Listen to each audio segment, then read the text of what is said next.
comenzando de a poquito lo que va a ser el encuentro de hoy, esta sexta charla en el marco del ciclo de capacitación que venimos desarrollando junto con el Colegio de Escribanos, junto con el fiscal Carlos Bonella y con su equipo. Hoy el tema va a ser la dinámica de la investigación de la criminalidad económica. Este tema va a estar expuesto a cargo del doctor Nicolás Lien. Nicolás es abogado, es investigador del crimen organizado por el Centro de Estudios Avanzados de la Universidad Nacional de Córdoba, es doctorando en Ciencias Políticas y Gobierno de la Universidad Católica de Córdoba, y es coordinador del área de política criminal en la Fiscalía General ante los Tribunales Orales de Córdoba. Antes de darle paso a Nicolás, le queremos recordar a todos que, bueno, ya lo están haciendo muchos de ustedes, pero que en el chat agreguen su nombre completo a los fines de certificar la asistencia y para posterior poder realizar los certificados correspondientes. Como venimos haciendo habitualmente, Nicolás va a exponer. Además hoy Julieta había quedado comprometida en el día de ayer, la doctora Julieta Moyano, en acercarnos a algunos casos prácticos, así que como complemento sobre el final vamos a tenerla a ella nuevamente, y también vamos a cerrar con algunas consultas o dudas que vayan surgiendo sobre el final. Así que bueno, sin más, le damos paso a Nicolás. Muchas gracias, cuando quieras. Gracias. Bueno, buenas tardes a todos. La propuesta para hoy es generar una charla sobre el tema de información, sobre gestión de información. Vamos a partir un poco de los contenidos que han desarrollado mis compañeros hasta acá y también las inquietudes que han salido por parte de ustedes sobre el tema de esto de gestionar el riesgo y, digamos, generar alguna respuesta a partir de alertas tempranas de riesgo. Entonces, lo que les traigo aquí es una partecita teórica que tiene que ver con el tema de gestión, para que comprendamos lo que es la información y el valor que tiene, y después un caso práctico que he generado para este curso, para que podamos detectar, asistidos con un software, posibles, digamos, operaciones que son inusuales y nos podrían dar lugar, digamos, a generar un reporte de operaciones sospechosas. Que fue una de las inquietudes que surgió en el curso, ¿no? En nuestro trabajo nos encontramos con distintas operaciones y por ahí no sabemos qué hacer, cómo gestionarlas. Entonces, la idea es mostrarle un sistema, digamos, asistido, para ver si eso a ustedes los orienta en su actividad, los orienta en generar algún plan de acción. Voy a compartir una pantalla.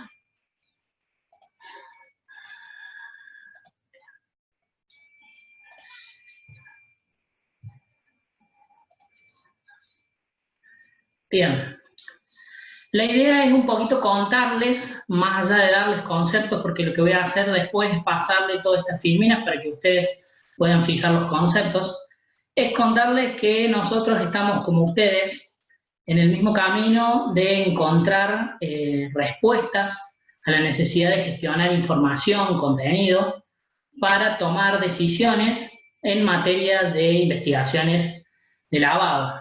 Nosotros actualmente estamos en un sistema inquisitivo donde los costos son muy altos porque generalmente todas las investigaciones de lavado tienen muchísima información, muchísimos informes, muchísimo papel, y eso genera un costo alto a nivel de tiempo, entonces la eficacia se ve, digamos, disminuida. Para contarles cuál fue la primera experiencia, digamos, que tuvimos a nivel de gestión de la información y el contenido, yo me tengo que remontar a mi propio trabajo de tesis, y allí yo tenía que evaluar, la idea era evaluar 10 expedientes. ¿Por qué les cuento esto? Porque ustedes van a poder ver cómo, digamos, esa idea hoy se volcó en un modelo de gestión un poco más sofisticado. En ese momento yo no trabajaba con Carlos, entonces a mí me interesaba un expediente que él tenía, un motivo que esa causa era una causa de narcocriminalidad y fue la primera condena por lavado de activos. Entonces a mí me interesaba mucho tomar el primer contacto con ese expediente y ver, digamos, los pormenores de cómo había sido. En ese momento, obviamente, no había gestión de la información, no había tanto software desarrollado, no había lo que se llaman los software libres.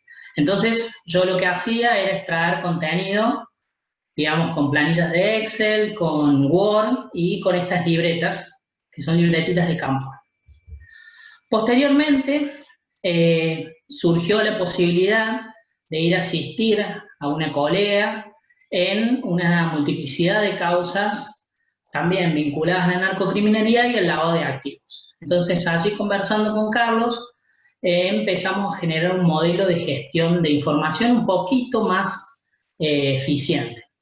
Lo que hicimos allí también fue un trabajo de campo, primero ir a ver los expedientes, lograr que esos expedientes se digitalizaran y posteriormente volcarlos en archivos estructurados, digamos, en Excel y cuestiones que nos permitieran una mayor y más rápida visualización. Allí, en esos expedientes, como en cualquier modelo de gestión, lo que nos encontramos fue con diferentes contenidos, ¿sí?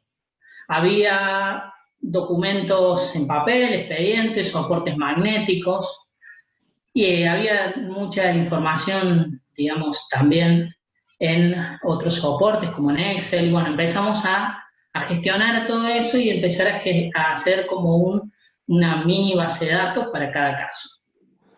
Lo que ahí surge, obviamente, son distintos niveles, ¿sí?, de gestión. Tenemos lo que es el nivel de contenido de los documentos, donde aplicamos software que tenían digamos, el objetivo de levantar esos datos. Después había información que necesitamos procesarla, entonces ahí utilizamos otro software que lo que nos permitía a nosotros era ver las características, tanto de las personas, las maniobras y demás cuestiones que nosotros estamos interesados. Posteriormente, generamos con otro software, lo que es el conocimiento de la información. Para ello, generalmente se utiliza, y nosotros utilizamos, visualizaciones, como estas. Esta en realidad está basada en el caso que vamos a ver después. Lo que toda esta gestión nos llevó y nos permitió es de manera ágil generar las primeras, digamos, tomas de decisiones basadas en esta evidencia. Allí me acuerdo que también conversando con Julieta, que ella tiene, digamos, mucho conocimiento de medidas, a partir de la información y el conocimiento que nosotros habíamos generado, ella me pasa, digamos, las medidas que había que tomar y bueno, ahí se genera también la interacción con el Ministerio de Finanzas para agilizar el tema de estas medidas que necesitamos seguir. Ahora bien, toda esta primera gestión de información se veía limitada, porque como les puede pasar a ustedes, cada día el volumen, ¿sí?, nosotros vamos generando distintos niveles de gestión, de contenidos, de información y de datos, y obviamente cada día eso va ampliando, y eso ustedes lo deben saber, porque se encuentran ante la misma situación. Es por eso que empezamos, y siempre desde el inicio, y cada día más, a utilizar software de gestión de la información.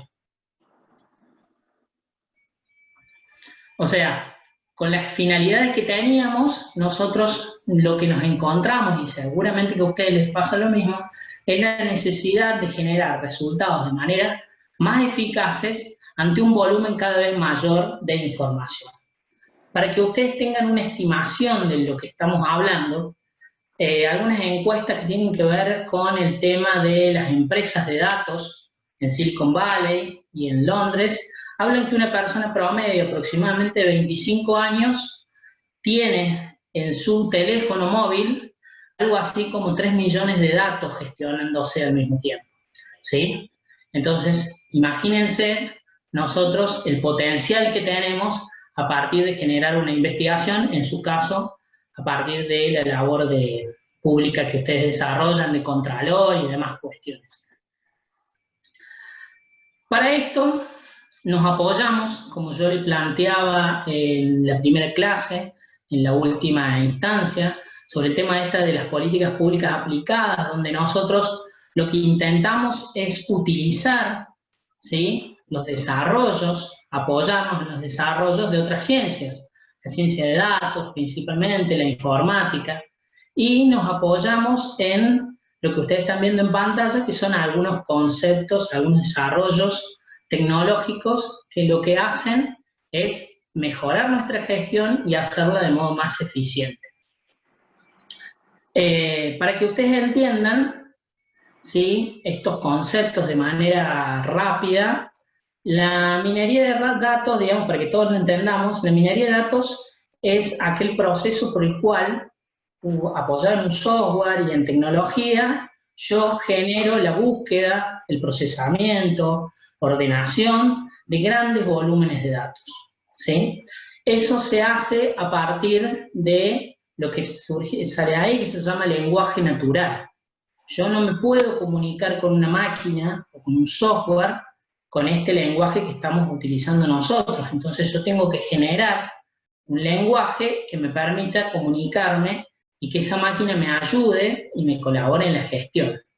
Ese lenguaje natural es generado a partir, obviamente, de códigos numéricos, ¿sí? Los grandes algoritmos, lo han nombrado por ahí, sí.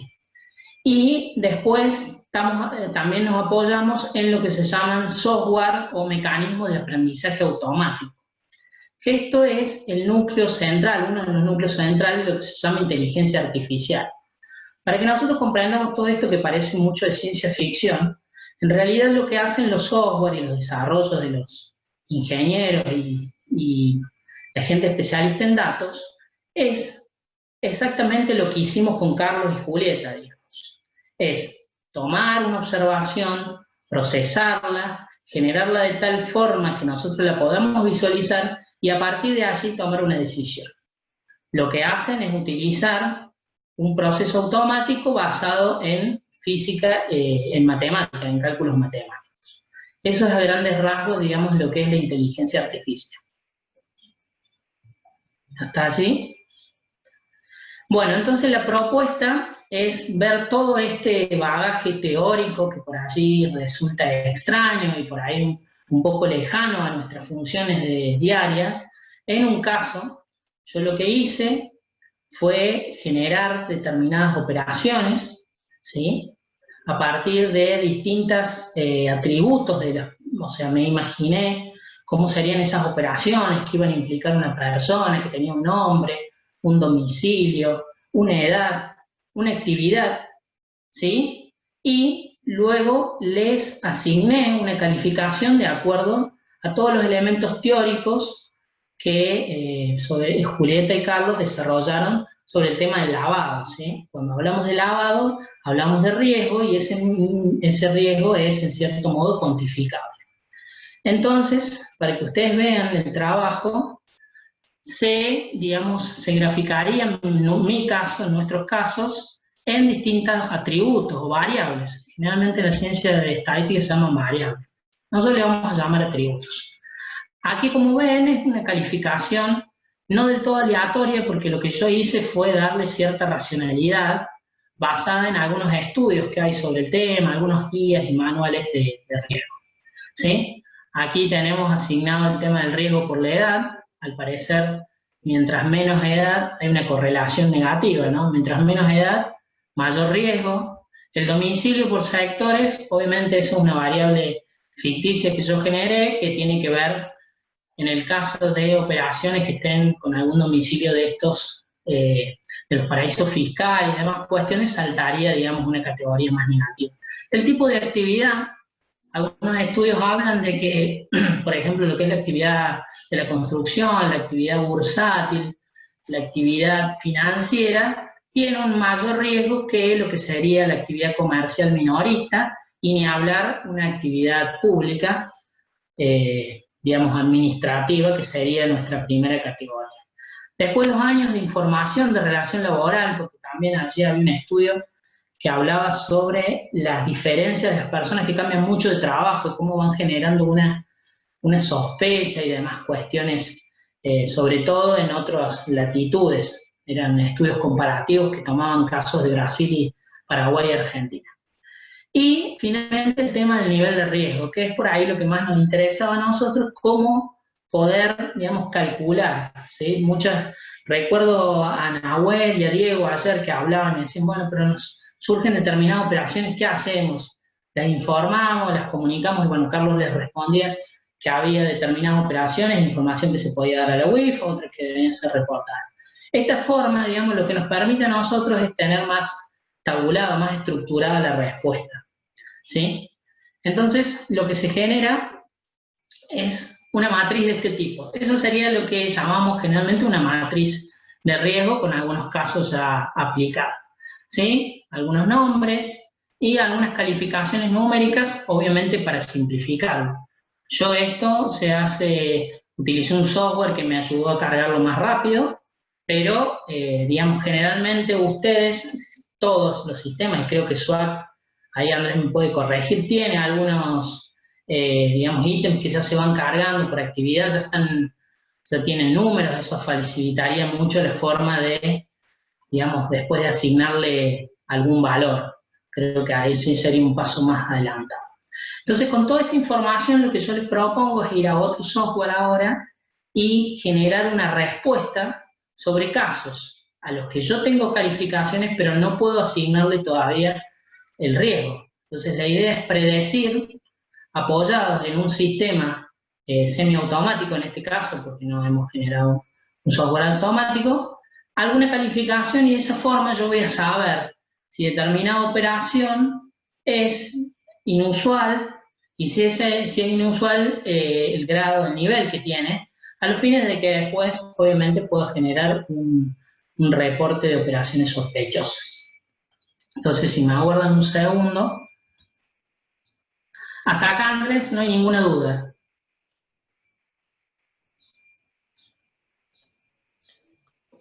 Así es, seguimos nomás.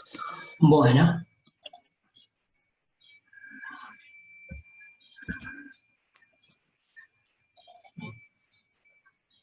Aguardemos.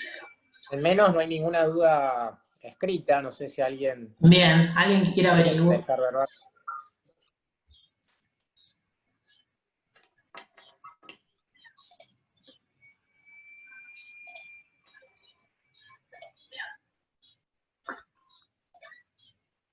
Bien, ahí se logra ver bien. Lo que estamos aquí observando es un software, que es un software libre. Generalmente nosotros tratamos de trabajar con software libres.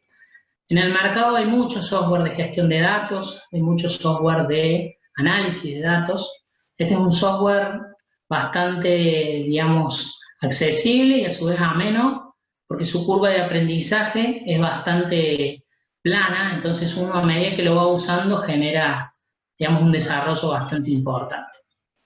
Lo que ustedes ven aquí en la pantalla general, donde yo muevo el cursor, sería nuestro tablero de trabajo, ¿sí? Es como nuestro laboratorio de datos, este es nuestro tablero de trabajo. Aquí cada una de estas ventanas, que yo las puedo desplegar desde este menú, tienen una función. Cada una de esas funciones, para que ustedes entiendan, obedecen a aquel análisis que nosotros, a aquella gestión que nosotros graficamos. Es decir, algunos son para gestión de contenido, otros para gestión de información y otros para gestión de conocimiento.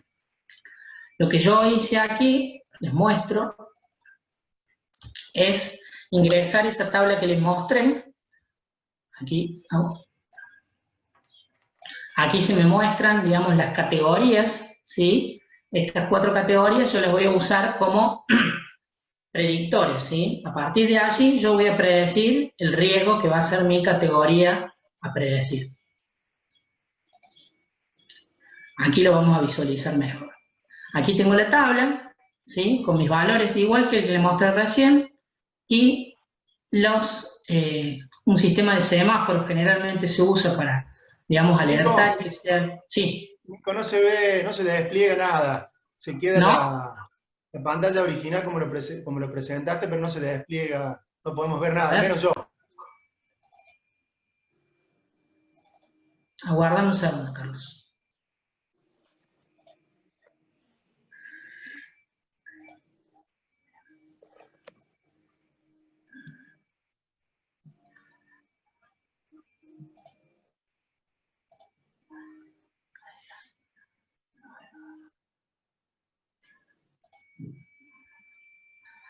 A ver, aquí está. Esta es la pantalla. Vamos a compartirlo de nuevo. ¿Así se ve la pantalla? Ahí sí. Bien, Ahí sí. vamos de una. Bueno, entonces, como les explicaba, esta es la pantalla. Aquí yo hago la carga, la gestión de contenidos, ¿sí? Aquí tengo las 4 variables que voy a utilizar para predecir y las variables que podría, digamos, predecir yo. La que me interesa es esta, riesgo, nivel de riesgo.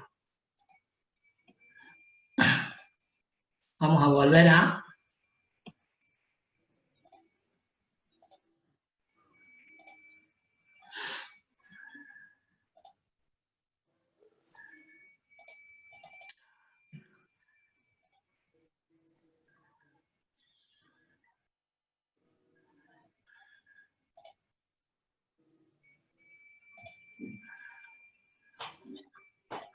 Ahí está.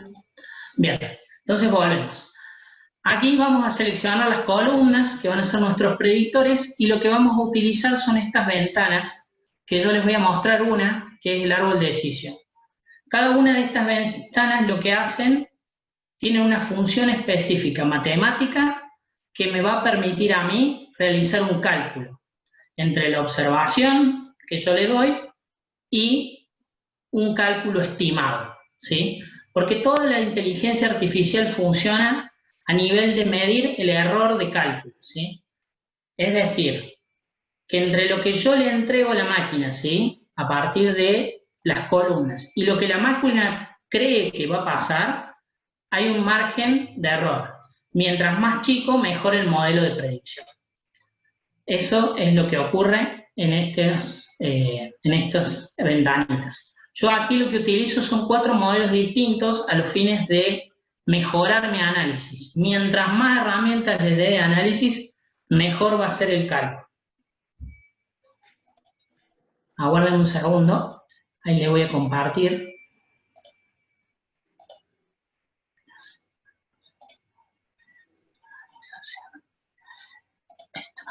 Bien.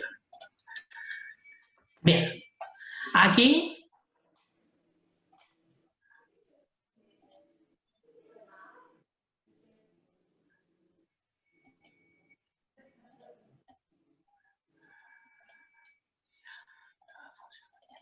entonces volvemos a la pantalla principal. Ahora lo que voy a hacer, ¿sí? A partir de este ingreso, es una lista de nuevos casos, ¿sí? Estos son casos que no tienen una resolución y son los casos a predecir. A partir del conocimiento que han generado estas funciones, me van a predecir a mí el resultado al que yo quiero arribar. Y aquí se los voy a mostrar.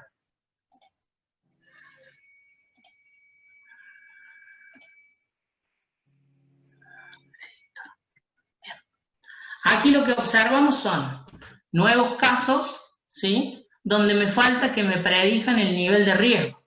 No se puede ver, Nico. No se ve nada, Nico. No, no se ve.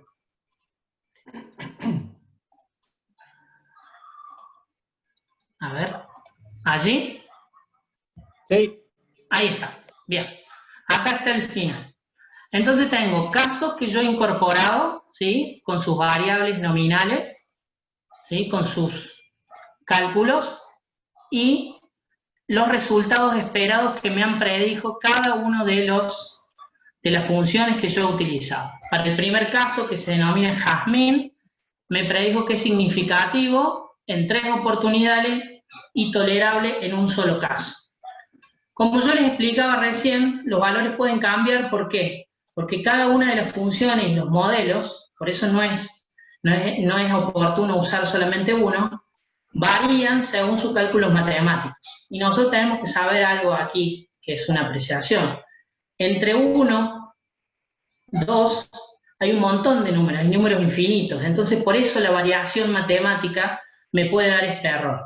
Pero es, digamos, una cuestión matemática que la tenemos que corregir incorporando más casos y usando la inteligencia artificial para generar nuevos resultados. Y les quiero mostrar algo, si me aguardan un segundo, que hace más a la visualización.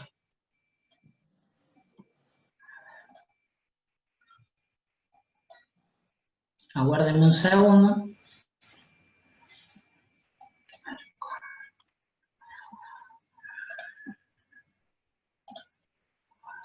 Aquí. Para explicar todo nuestro riesgo, ¿sí? Aquí lo que ustedes observan, ¿sí? Es una visualización que está dada en porcentajes de cómo se explica el riesgo de nuestra matriz. ¿Sí? Nosotros teníamos niveles de riesgo críticos, significativos y tolerables. Aquí me dice que el 41% de los casos, es decir, 17 de 41, me explicó la actividad laboral. O sea, la actividad laboral. Entonces, a la hora de tomar una decisión, ¿sí? De qué riesgo, ¿sí? Por ahí Diego decía, pero ¿qué informamos o qué operaciones? Bueno, esto es gráfico para eso, ¿no? Es decir, atento a empleados que la actividad laboral, sea una actividad de construcción financiera, lleva más riesgo que una actividad por ahí en relación de dependencia o administrativa. Luego de eso también juega el domicilio. Acá me está indicando que el 51% de aquel 41, ¿sí? Está explicado por el domicilio. Entonces, la segunda orden que le tengo que bajar es decirle, también tengan atención con el tema del domicilio. Después la edad, y así. Lo que yo puedo generar con esta gráfica es un plan de acción y de cómo, digamos, abordar el riesgo en los casos que me vayan entrando a medida de que nosotros vamos generando nuestro trabajo. ¿Sí? Finalmente, les voy a mostrar una última visualización que tiene que ver con los resultados entre lo que yo predije y lo que me resultó. Aquí, por ejemplo, tengo los resultados en barras de los niveles de riesgo. Entonces yo puedo plantear y a su vez contestar cuál es el riesgo que estoy gestionando, según los casos que tengo. Al parecer, ¿sí? El riesgo, en la mayoría de los casos, se encuentra en el nivel 1, ¿sí? Luego sigue el nivel 9, o sea, un riesgo significativo, pero en la mayoría de los casos y el grueso está aquí, en el medio, entre el nivel 2 y el nivel 7. Esto es a lo que nos estamos enfrentando según esta matriz, y aquí es donde yo tengo que prestar más atención, ¿sí? Luego puedo, digamos, generar un cambio en el modelo de... Este, por ejemplo, es el árbol de decisión, me da otros valores, pero yo me quedo con la red neuronal y allí está el riesgo crítico, ¿sí? O sea, todas estas visualizaciones lo que me permiten a mí es tomar decisiones y poder generar un plan de acción.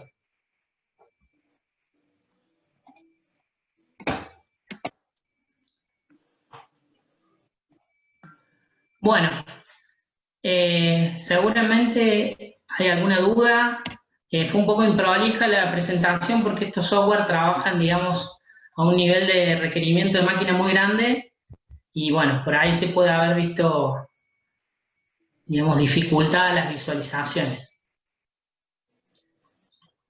En el chat hay algunas preguntas. Bien, Nico. Programas. Con relación a los programas, tenemos desde software de Microsoft, Excel, Power BI, que es de Microsoft, que son las visualizaciones, y después este último software que hace además un análisis técnico se llama Orange Canva. Pero, digamos, hay una multiplicidad de software. Después se utilizan también las aplicaciones de Excel, las más nuevas, que son para análisis de datos. Power Query y Power Pivot. Bien. Después, no sé si hay alguna otra duda. Carlos, ¿querés agregar algo? Sí, Nico, muy interesante tu presentación. No podía dejar de pensar en una pregunta que nos hizo Diego ayer. Bien. Analizando un poco cómo ha trabajado esta matriz de riesgo, que en definitiva es un modelo, ¿no? Un modelo que nos permite explicar o predecir en base a nuestra información con qué riesgos nos manejamos, con variables muy concretas que a todos y a todas ustedes les resultarán familiares, ¿no? Te quería preguntar en eso, si se puede integrar la información de prensa, la información pública de determinada zona, de todo el país o de la región, en este tipo de análisis de riesgo, ¿sí? En relación a las variables, tenemos nombres, tenemos personas, si se puede integrar eso en una matriz de riesgo. Así es. Sí, se puede hacer a través de software de minerías de datos. Hay dos aplicaciones, una es Data Miner de Google y hay otra que se llama Street Miner, que es un software específico. Esas es lo que utilizan, se llama una técnica de scrapeo, digamos, yo pongo un nombre, Carlos Gonela, una página, y puedo sacar toda esa información y volcarla o en un Excel o en un, digamos, en un Word. Pero sí, y esa técnica se llama scrap, que significa raspado. Eso se puede hacer. También, por ejemplo, es muy útil para la información del boletín oficial. Supongamos, yo tengo alguna sociedad, necesito su información, la tengo que completar, y está en el boletín oficial, también lo puedo hacer, digamos, a través de estas aplicaciones.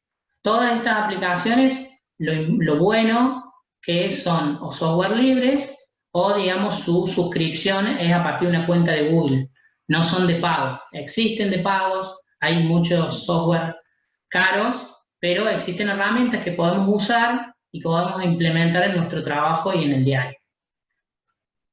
Bien, se me ocurría, a raíz de la inquietud de Diego de ayer y de otro compañero que hizo una pregunta muy atinada sobre la información que cuenta la IPJ de personas que revisten la posición de accionista en varias empresas, porque a veces aparece un nombre, ¿sí? Que genera una alerta, y ahí para los organismos de control, bueno, hacen que se focalice un poco ahí la atención a los fines de evaluar el riesgo y de poder tomar alguna medida.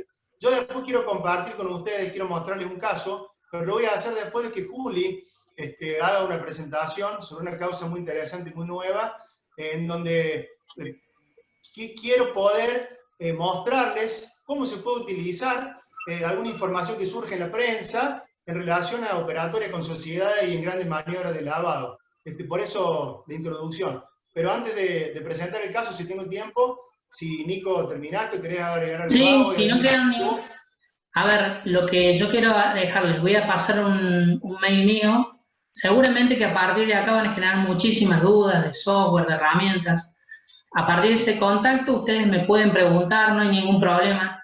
Estas herramientas muchas veces requieren más de una visualización como la que hacemos aquí, y más por la limitación que tenemos de nuestras herramientas informáticas.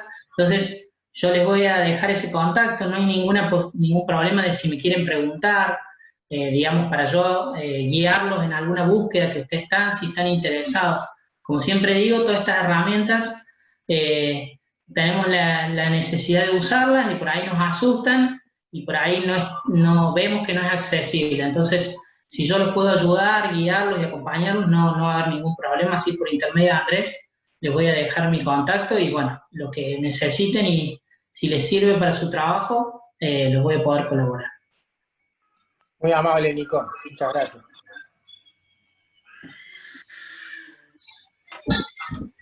Juli. Te voy a pedir si me podés hacer coanfitriona, así comparto pantalla.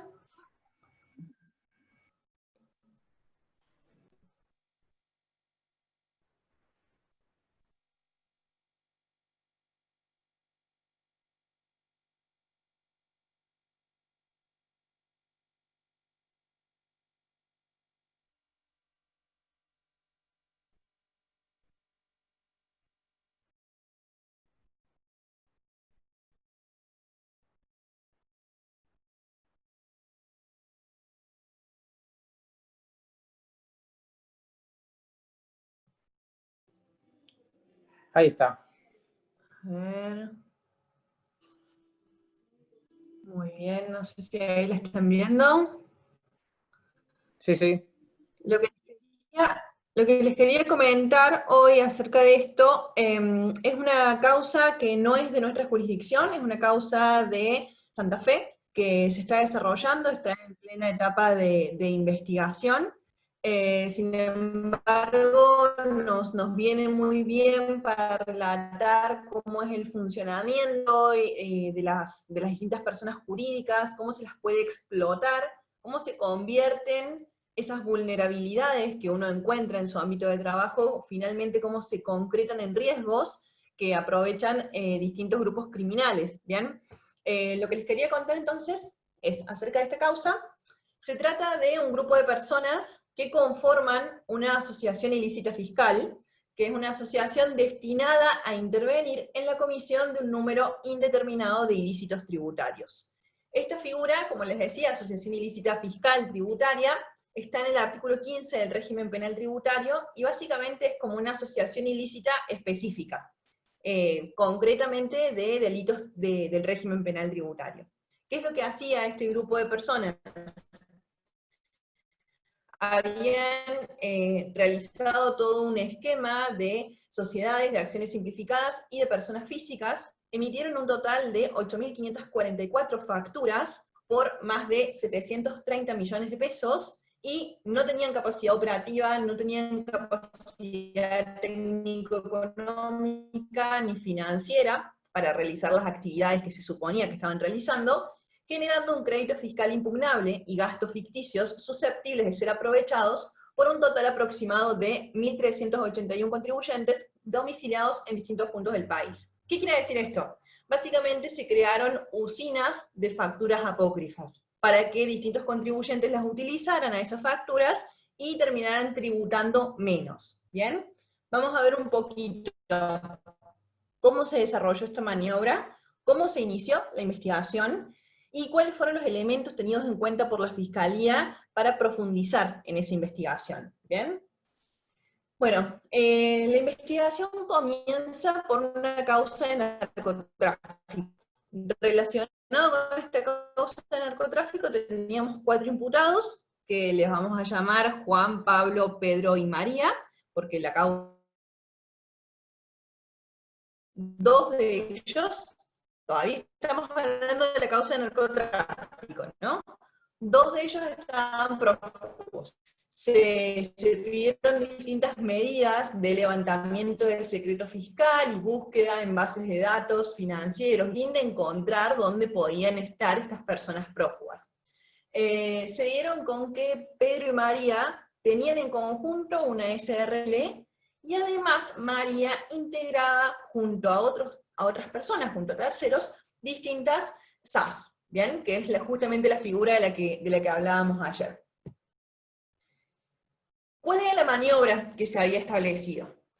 Sucintamente, muy sintéticamente, voy a intentar hablarles acerca del IVA y el impuesto a las ganancias, para que puedan entender justamente el resultado de todo esto, a dónde se apuntaba con esta usina de facturas apócrifas. Por un lado, el impuesto del valor agregado se calcula por la diferencia entre el tributo que se obtiene por las ventas, que es el débito fiscal, y el gravamen facturado por las compras, que es el crédito fiscal. Entonces, a grandes rasgos diríamos que el IVA se calcula débito fiscal menos crédito fiscal, nos da un saldo. A ese saldo le sacamos las retenciones, las percepciones y los saldos a favor, y nos da el monto a ingresar a AFIP, o que directamente el contribuyente tiene un saldo a favor para futuras deudas que tenga con el organismo. ¿Bien? A través de esta usina de facturas apócrifas, un contribuyente compraba esas facturas, entonces podía computar en sus declaraciones juradas un crédito fiscal improcedente, inexistente, y de esa manera generaba un impuesto menor del que tenía que pagar. Y así se conforma una maniobra de evasión, básicamente. Por otro lado, ¿qué es lo que pasa en el impuesto a las ganancias? El impuesto a las ganancias, bueno, tenemos distintas categorías, pero sintéticamente se los pongo así. Tenemos una base imponible de ganancias, para sacar el cálculo de cuánto hay que ingresar, ¿no? Tenemos la base imponible, hay que sacar las deducciones, los anticipos, nos va a dar un monto, y se va a tributar un porcentaje sobre ese monto. Ese va a ser finalmente el ingreso que vamos a tener al fisco, o el saldo a favor para el contribuyente, ¿bien? Entonces, también, los contribuyentes lo que hacían era comprar facturas apócrifas, y de esa manera documentar compras o gastos inexistentes, pasibles de ser deducidos de sus ventas declaradas. Entonces, reducen la base imponible del impuesto y el monto a pagar, produciendo la evasión. ¿Bien? La maniobra desarrollada por este grupo de personas en la provincia de Santa Fe utilizó los datos personales y las claves fiscales de distintos individuos para constituir las sociedades por acciones simplificadas y para la emisión de comprobantes apócrifos, tanto de su perfil fiscal como del perfil de la sociedad de acciones simplificadas. ¿Bien? La participación de estos individuos todavía está siendo investigada, porque por un lado vamos a tener quiénes son los organizadores reales de esto, y si estos individuos, a nombre de quienes se terminaron emitiendo facturas, estuvieron o no relacionados con esta maniobra. También, bueno, la maniobra consistía en una red de relaciones entre distintas sociedades de acción simplificada a partir de diversos patrones comunes de comportamiento, como por ejemplo, la coincidencia de los socios que las integraban, los administradores, los representantes legales, las direcciones IP utilizadas para emitir las facturas, y el uso de firmas digitales o electrónicas. Todas estas cuestiones fueron tenidas en cuenta durante la investigación, que fue muy minuciosa, para llegar a la conclusión de quiénes habían sido los principales protagonistas de la maniobra. ¿Bien?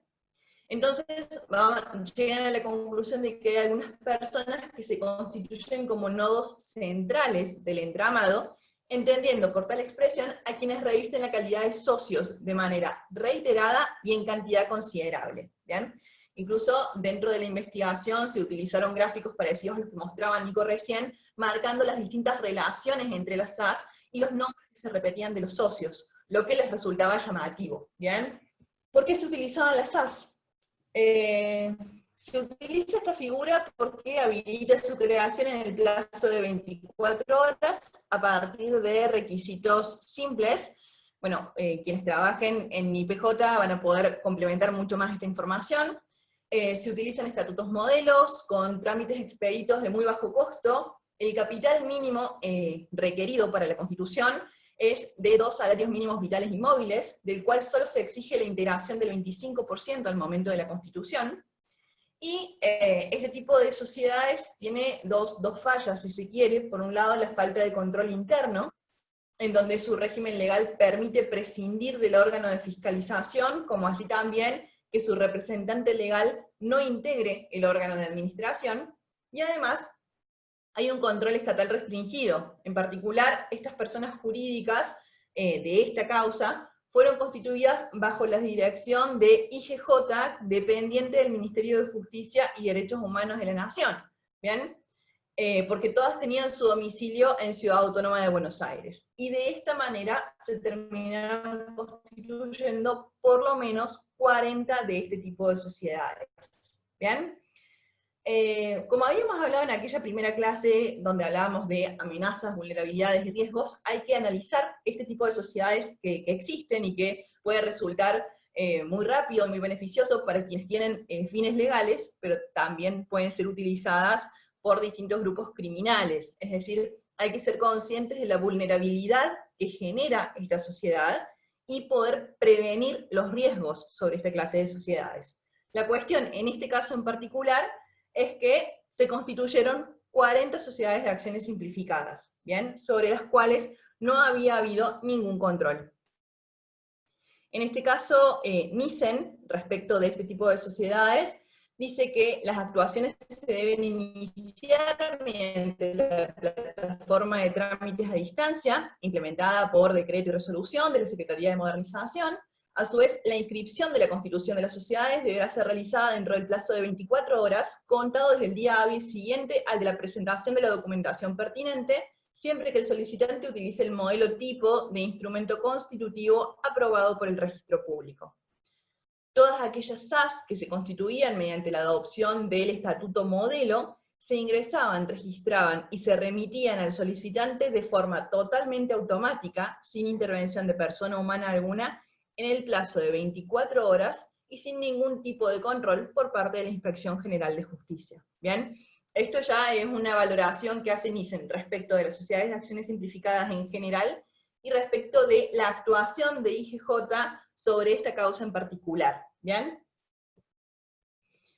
¿Cuáles fueron los elementos tenidos en cuenta durante la investigación, durante la instrucción respecto de ese tipo de... Por un lado, esto se los comento justamente para que ustedes también los puedan tener en cuenta frente a las causas que se presenten, a las sociedades que se les inscriban. Por un lado, el capital social no era compatible con la naturaleza y las características de las actividades del objeto social. Los domicilios que denunciaban eran domicilios inexistentes o que no tenían vinculación con las actividades comerciales. AFIP en la causa informó que no contaban, este tipo de sociedades no contaban con personal, con bienes inmuebles o muebles necesarios para llevar a cabo una actividad empresarial, y no existían acreditaciones bancarias que guardaran relación con facturas emitidas, ni tampoco retenciones o percepciones que demuestren una actividad comercial real. ¿Bien? También fíjense algo que nombraba Nico recién, el tema de los domicilios, y cómo resultó también importante en la causa, porque los domicilios que se habían establecido de alguna de esas SAS estaban en una zona de elevados índices de violencia altamente lesiva, de acuerdo a un informe que se elaboró en Santa Fe, y algunos de esos domicilios se encontraban asociados a la banda narcocriminal conocida como Los Monos. Tengamos en cuenta que esta banda criminal fue originalmente investigada a partir de una causa de narcotráfico, ¿bien? Casi la totalidad de los ingresos a la web del ente recaudador para la emisión de las facturas fueron realizados a través de direcciones IP redirigidas por medio de un proxy, es decir, un procedimiento informático capaz de simular la real dirección o el número de identificación del usuario. Es decir, lo que se cambiaba era que no se pudiese reconocer la verdadera IP de cada uno de los usuarios. Cada uno de nosotros en su máquina, en su celular, en su notebook, tiene una dirección IP que es una dirección única, pero hay diferentes maneras de cambiarlo, y que de repente yo me conecto desde Córdoba y esa conexión no salga así, sino que aparezca como que estoy conectada desde Estados Unidos o desde Europa. En este caso se dio así, se utilizaron IP localizadas en Estados Unidos, en la Unión Europea, en Colombia, y en algunos casos algunas IP locales, lo que permitió realizar un seguimiento de esas direcciones. ¿Bien? También fue relevante la utilización de firmas digitales y de firmas electrónicas, una cuestión que tuvo en cuenta la instrucción de esta causa, porque la utilización de las firmas digitales en la constitución de las SAS por parte de los sujetos considerados como nodos centrales del entramado societario, diferenciándose de los otros socios cuya intervención habría tenido lugar mediante una firma electrónica. ¿Bien? Esta es una distinción bastante técnica, pero hay que tenerla presente, porque en la firma electrónica se trata de datos electrónicos que acompañan la información, también en formato electrónico, e identifican al firmante, mientras que la firma digital permite que la firma electrónica, la anterior, pueda ser atribuida con seguridad a un firmante concreto. La firma digital tiene un valor superior, ya que al ser equivalente a una firma manuscrita, una firma real de puño y letra, garantiza plenamente la legalidad y la transparencia de los documentos suscriptos. ¿Bien? Entonces, en este caso se analizó justamente quiénes habían sido los que habían realizado firmas electrónicas y quiénes firmas digitales. Esta investigación se centra temporalmente 2018 hasta abril del 2020. Entonces tengamos en cuenta que incluso atrapa un periodo en donde ya estábamos en pandemia y se agiliza hacerlos vía web. ¿Bien? Bueno, finalmente lo que les contó con las respectivas claves fiscales pertenecientes a personas físicas, que analizada la situación socioeconómica, cabe destacar que el volumen de facturación emitido, al tiempo que en la mayoría de los casos, tiempo antes de que empiecen a emitir facturas con sus claves fiscales.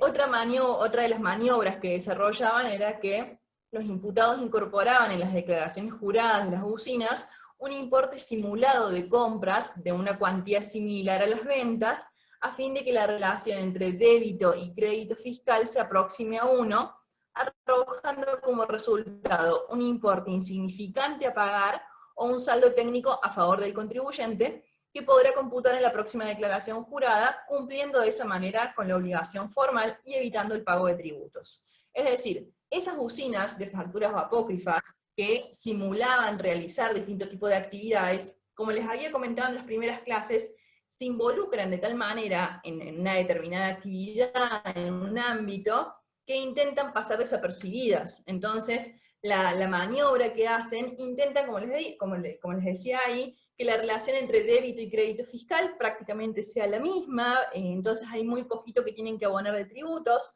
o tienen incluso saldos a favor respecto de la AFIP, pero de esa manera intentan no estar bajo la lupa de la AFIP porque cumplen con todas las cuestiones formales, ¿bien? Lo que intentamos a través de estos casos es mostrarles justamente en la realidad lo que sucede. Nosotros siempre vamos viendo las maniobras que realizan las actividades, los distintos tipos de delincuentes, y vamos amoldándonos para prevenir ese tipo de modalidad, ¿bien? Entonces, en este caso me parece interesante que podamos analizar algunas de estas cuestiones que yo les detallaba, como por ejemplo el tema del capital social, el tema de los domicilios, o las cuestiones que ayer habían planteado Diego y Liana, y que también está bueno que cada uno dentro de lo que es su ámbito de trabajo, que es donde tiene mayor experiencia, pueda determinar eso, cuáles son las vulnerabilidades con las que nos encontramos, y si esas vulnerabilidades se pueden concretar en algún riesgo, y cómo podemos prevenir esta situación. Por eso también les traemos herramientas, como la que les mostraba recién Nico, de manera tal que podamos evaluar los riesgos dentro de lo que es nuestro ámbito de trabajo, ¿bien? Bueno, no tengo más que mostrarles, así que les dejo de compartir la pantalla, así siguen con Carlos.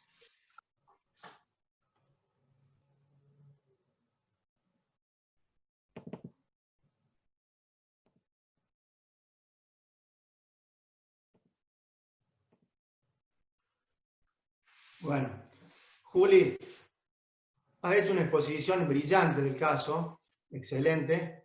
Yo tenía un caso para mostrarles, pero no arranca con el tuyo. Creo que el caso que has presentado tiene todos los componentes, ¿no? Veo las caras ahí de las personas que están viendo. Has mostrado todas las facetas de una gran organización que nos muestra, a partir de este caso, cómo se ha integrado distinta información de distintas fuentes, de distintos organismos, de IPJ, de AFIP, de la justicia, de causas de narcotráfico, que nos muestran con mucha claridad una textura de riesgo muy elevado, que involucra muchas actividades criminales, ¿no?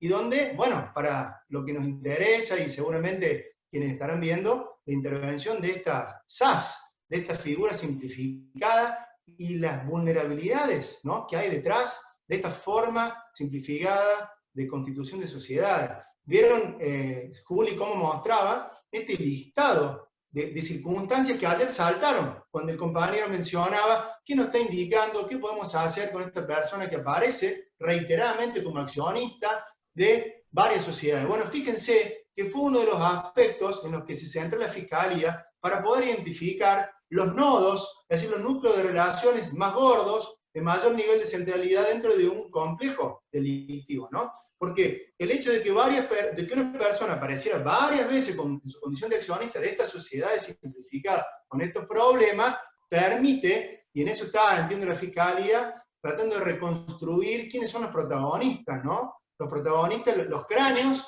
que han pensado todo este entramado.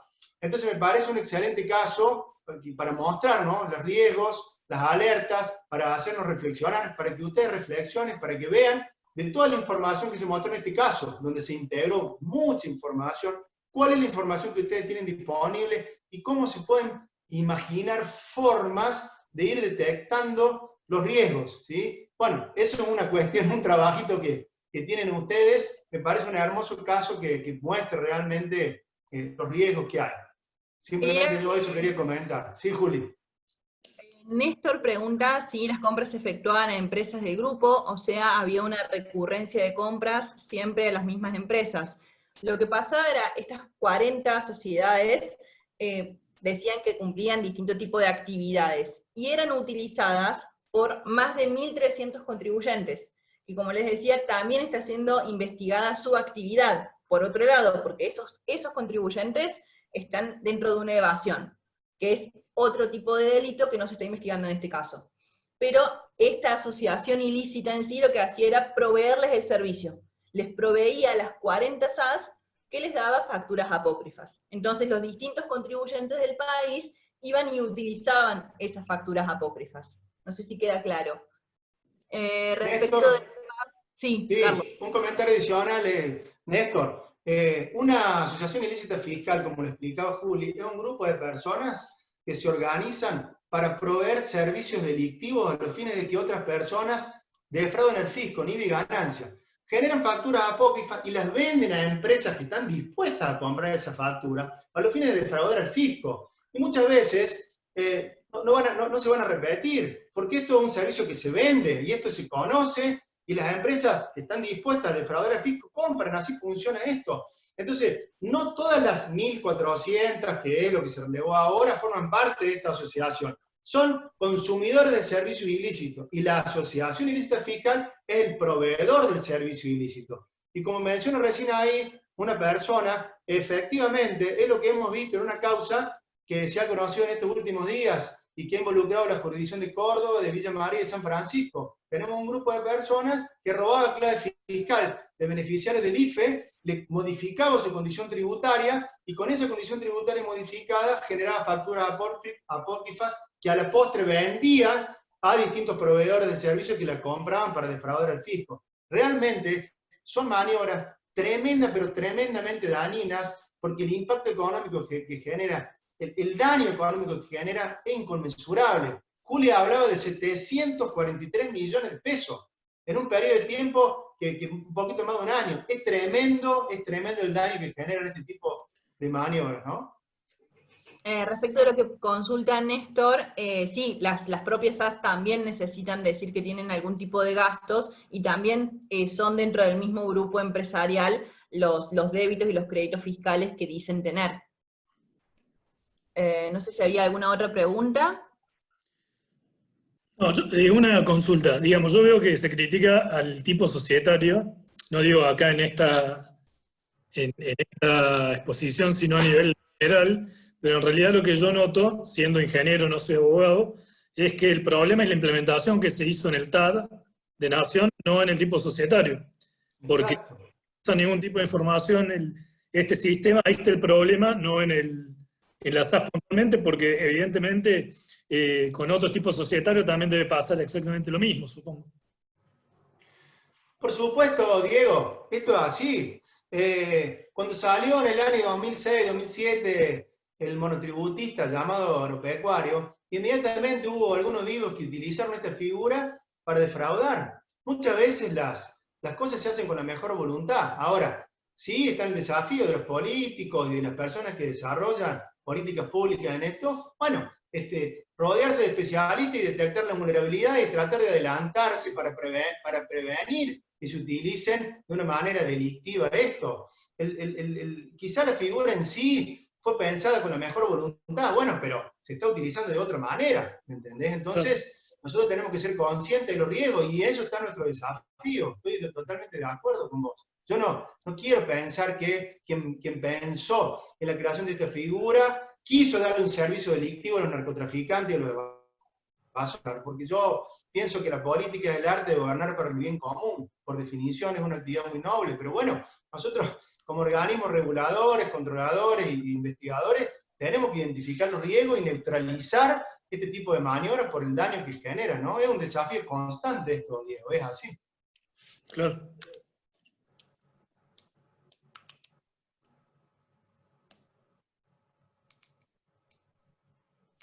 Julieta, una pregunta. Sí. Las empresas del grupo en IVA, o sea, en el fisco, no estaban inscriptas, presentaban los estaban ahí. Y esas facturas, porque me llamó la atención el tema del monto insignificante del resultado del débito, ¿no? Del débito con el crédito.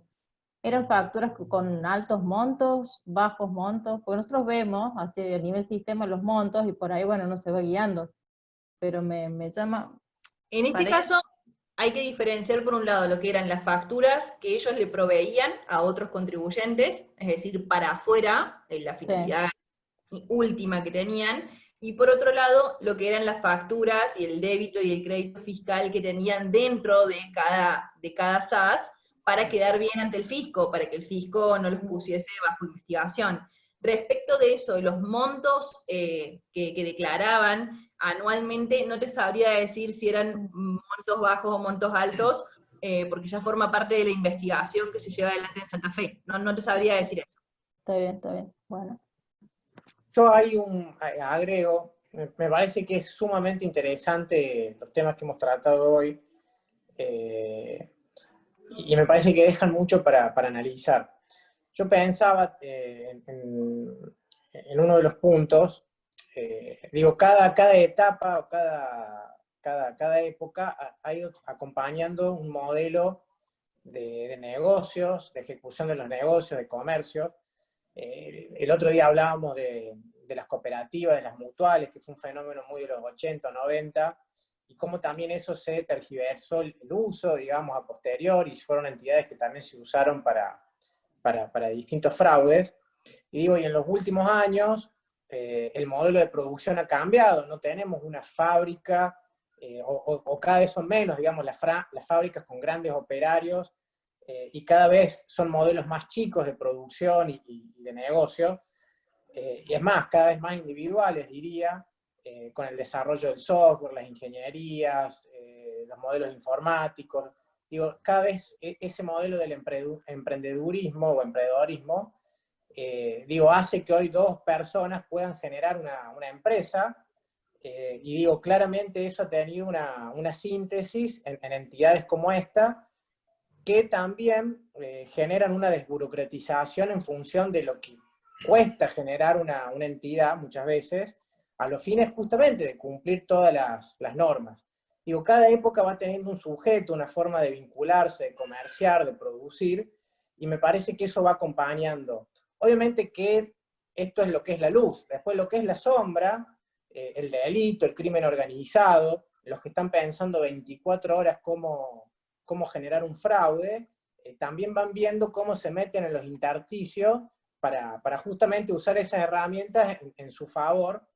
Y acá hay otro factor que es el poder, son núcleos de poder, que son tentáculos, que tienen conexiones en muchos lados, que tienen grupos de profesionales muchas veces que contratan para generar una ingeniería como las que estamos viendo, muy, muy complejas, digamos, eso no se genera de un día al otro. Fraude, por supuesto, que ha existido siempre, digamos, desde las facturas apócrifas fotocopia hasta el día de hoy, que incluso me parece que con todos estos sistemas de contralor digitales, cada vez más expuestos, cada vez más fácil de generar controles y verificaciones y autenticaciones, me parece que generan un escenario que nos dan algunas herramientas para que eso no nos gane y poderle darle batalla, digamos, en función de ir generando, bueno, las posibilidades para cómo hoy se generan los negocios, cómo se relacionan las personas físicas y jurídicas, y cómo eso se potencia el futuro, pero también para prevenir estos tipos de delitos y prevenir los fraudes que se generan también desde el otro lado de la sombra. Me parece que eso es lo que tenemos que ir viendo con mucha atención, por un lado en base a la casuística que está muy, muy bien expuesta, y por otro lado al conocimiento y a la habitualidad de las prácticas que conocemos. Me parece que ahí hay algo muy interesante a pensar.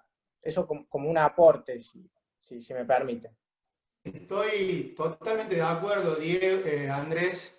La responsabilidad que tenemos es muy grande. Sería un grave error si nosotros cayéramos en la demonización de estos instrumentos, que justamente la responsabilidad nuestra, más que todo de ustedes, es generar herramientas, dinamizar la economía, dar posibilidades, sobre todo en contextos tan adversos, ¿no? O sea que de entrada sería un error gravísimo que nosotros le diéramos mala imagen, mala prensa o demonizáramos. Entonces a mí me parece muy interesante el diálogo entre el sector público y el privado, con las cámaras empresariales.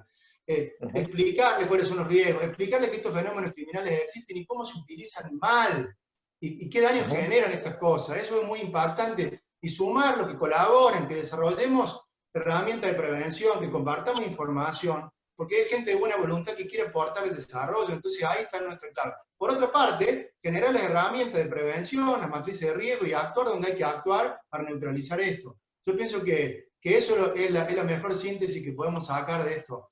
Nosotros tenemos que promover la actividad productiva, ustedes tienen que promoverla, y sí ser muy conscientes de sumarlos a ellos, hacerle ver el aporte tan importante que tiene para prevenir, y pegarle al que lo encontremos más sucio, ¿no? Porque tampoco vamos a terminar con esto. Es un desafío constante, y te digo que mi experiencia, este tipo de charlas la he tenido, como les contaba, en el mercado de valor de Buenos Aires, con los sectores más ricos, con el mundo de cooperativo, que yo empezaba mis exposiciones diciéndole a ustedes, me ven como un monstruo, que yo los voy a allanar, y no es así, no es así. Nosotros, cuando descubrimos que alguien está violando la ley, ahí le vamos a allanar, le vamos a secuestrar, le vamos a condenar. Pero el que cumple la norma, nada que ver, al contrario. Nosotros tenemos que tener un objetivo común. El objetivo común es el desarrollo del país, el desarrollo productivo. Y castigar a los que cometen delitos, que cometen daño. Es bastante simple y un poco más complejo. Bueno, tenemos pero estoy de acuerdo con... un comentario de Diana que dice: a nivel de recaudación o fiscalización, el problema es que a posteriori de estas maniobras, y una vez identificados como usinas o usuarios, es difícil localizar a los contribuyentes partícipes para que paguen los impuestos que corresponden. Sí, esa es una de las dificultades que se presentan. En este caso en particular, como les decía, se identificaron 1.300 contribuyentes usuarios de esas usinas o facturas apócrifas, y en ese caso, en principio, queda en manos de AFIP la determinación y la investigación de si estamos o no frente a una cuestión delictiva, porque puede que incluso utilizando las facturas apócrifas no lleguen a una evasión, a un límite de evasión suficiente como para que sea un delito. Bien, hoy en día, para que hablemos de una cuestión delictiva, de una evasión simple, tiene que ser más de 1,5 millones de pesos. Bien.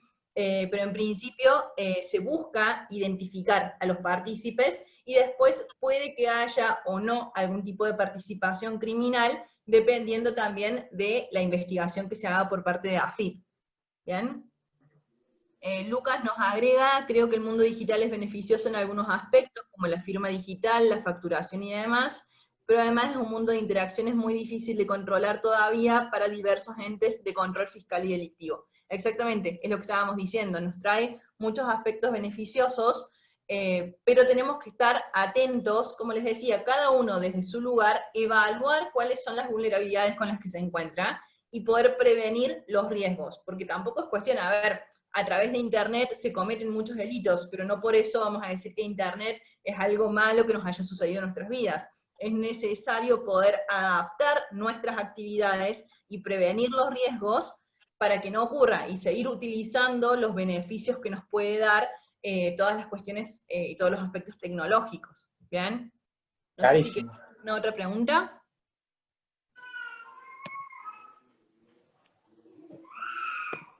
No, yo simplemente saber si nos van a presentar algunos otros casos más que hayan analizado, porque, digamos, yo me he quedado con varios de los puntos que vimos, como ser el tema de capital social acorde a las actividades, qué actividades desarrollan, tener en cuenta aquellas que no tienen impuesto al cheque, controlar contra las publicaciones que hayan hecho en los boletines oficiales, controlar si lo hacemos el tema de los domicilios que sean existentes, cruzarlo con las zonas rojas que las provincias ya las tiene identificadas, el tema de nivel de estudio de las autoridades de alguna persona jurídica también, si es que tenemos el dato.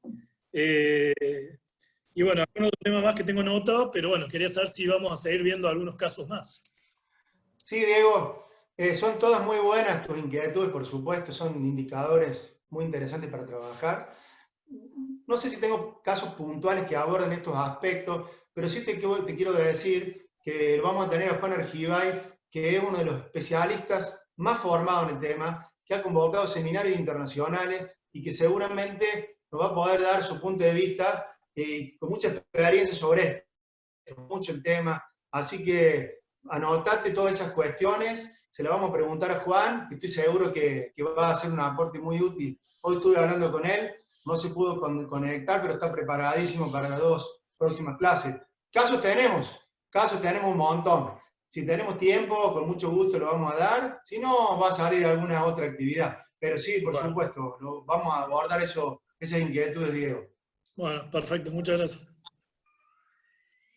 Bueno, Andrés. pensaba, antes del cierre, el día viernes estaremos enviando un mail con algo de los apuntes de clases que Carlos ha ofrecido, para que el fin de semana podamos repasar algunos de los temas, para encarar las últimas 2 jornadas que nos quedan a full y poderlas aprovecharlas al máximo. Eso, y me parece que ya vamos cerrando. Bueno, sí, muchísimas gracias por todas las preguntas, muy interesante como siempre. Excelente, Julieta y Nico. Y por supuesto, si quedara alguna duda, nos seguimos manejando vía mail. Muchísimas gracias, Carlos, Julieta, Nico. Muchísimas gracias a todos.